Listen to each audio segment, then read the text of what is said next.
అందరికీ నమస్కారం. ముందుగా మహాశివరాత్రి సందర్భంగా ప్రతి ఒక్కరికి మహాశివరాత్రి శుభాకాంక్షలు. అయితే మనలో చాలామందికి పండుగలు ఎందుకు జరుపుకుంటారో తెలియదు. ఈ జనరేషన్ వాళ్ళకి. అసలు మనం ఉగాది ఎందుకు జరుపుకుంటున్నాం? దీపావళి ఎందుకు జరుపుకుంటున్నాం? దసరా ఎందుకు జరుపుకుంటున్నాం? అని తెలియకుండానే మనం చేసుకుంటాం. అందుకే మనం ఈరోజు మహాశివరాత్రి సందర్భంగా అసలు మహాశివరాత్రిని ఎందుకు జరుపుకుంటారో తెలుసుకుందాం. అయితే మహాశివరాత్రిని శివభక్తులు ప్రత్యేకమైన రోజుగా భావిస్తారు. ఈశ్వరునితో మనసుని మమేకం చేసే రోజు. అయితే శివరాత్రిని ఎందుకు జరుపుకుంటారు అంటే శివపురాణం వర్ణన ప్రకారం లింగోద్భవం జరిగిన రోజుగా భావిస్తారు. లింగోద్భవ మూర్తి అనేది శివుని యొక్క ప్రతిరూపం. ఇది అన్ని శివాలయాల గర్భగుడి వెనుక దేవకోష్టలో ప్రతిష్ఠించబడింది. లింగోద్భవ కథ ఏమిటంటే కూర్మ పురాణం, వాయు పురాణం మరియు శివపురాణంలో చెప్పినట్లుగా శివుని మూలాలను ప్రారంభం, ఆది మరియు ముగింపు, అంతం కనుగొనడానికి శివుడు మరియు బ్రహ్మ చేసిన ప్రయత్నాలు. ఏదైతే శివలింగం ఇప్పుడు పూజిస్తున్నామో ఆ లింగం ఉద్భవించిన రోజు అన్నమాట. ఒకనాడు ఋషులు సూత మహామునిని ఇలా ప్రశ్నిస్తారు.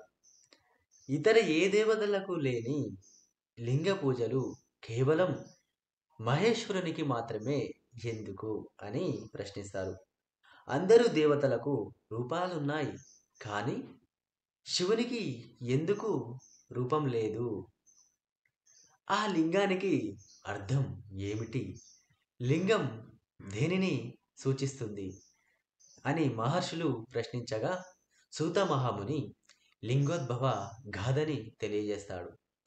విష్ణువు నాభి నుండి ఒక కమలంలో బ్రహ్మ ఉద్భవిస్తాడు. నేను ఎవరు? ఎక్కడ నుంచి వచ్చాను? నా మూలం ఏమిటి అని బ్రహ్మ జిజ్ఞాసతో ఆలోచిస్తాడు. అది తెలుసుకోవడానికి ఆ కమలి యొక్క మూలస్థానం వెతుకుతూ చేరుకొని అక్కడ యోగనిద్రలో శయనించి ఉన్న విష్ణువుని చూస్తాడు. విష్ణువుని గమనించిన బ్రహ్మ తానే సృష్టికర్త, అందరికంటే గొప్పవాడని అనుకుంటాడు. దానికి విష్ణువు తానే విశ్వ నిర్మాత అని సమాధానమిచ్చాడు. ఒకరిపై ఒకరు తమ ఆధిపత్యం గురించి ఇద్దరి మధ్య వాదన జరిగింది. అప్పుడు వారి ముందు ఒక పెద్ద అగ్నిలింగం కనిపించింది. దాని నుండి జ్వాలలు బయటకు వస్తున్నాయి. అది చాలా ప్రకాశవంతంగా ఉండడం వల్ల వారు దానిని పైభాగాన్ని లేదా క్రింది భాగాన్ని చూడలేకపోయారు. బ్రహ్మ మరియు విష్ణువు ఆశ్చర్యపోయి ఇది ఏమిటి అని అడిగారు. ఆ అగ్ని స్తంభం నుండి నేను శివుడిని అనే స్వరం వచ్చింది.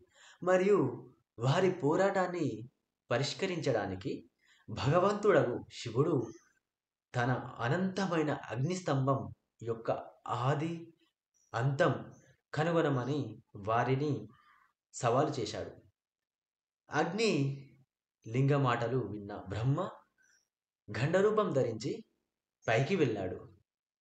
మరియు విష్ణువు వరాహ రూపం ధరించి క్రిందికి వెళ్ళాడు. బ్రహ్మ లేదా విష్ణువు ఇద్దరు శివుని అగ్నిస్తంభం యొక్క ప్రారంభం లేదా ముగింపును కనుగొనలేకపోయారు. ఆ విధంగా వారు తమ ఓటమిని అంగీకరించి శివుని ముందు నమస్కరించి వినయంగా లింగాన్ని పూజించి శివుడిని పరమ సత్యంగా అంగీకరించారు. ఈ కథను లింగోద్భవం అని పిలుస్తారు. అంటే లింగం యొక్క ఆవిర్భావం. లింగోద్భవాన్ని మహాశివరాత్రిగా జరుపుకుంటారు. కాబట్టి హిందువులు మహాశివరాత్రిని లింగోద్భవ శివుడిగా జరుపుకోవాలి. ఇది శివుడి అగ్నిలింగంగా మొదటిసారి కనిపించిన రోజు మరియు ఈ రోజున బ్రహ్మ మరియు విష్ణువు శివుడిని మరియు శివలింగాన్ని పూజిస్తారు. ఇది మహాశివరాత్రి జరుపుకోవడానికి కారణమైంది. అందరికీ ధన్యవాదాలు.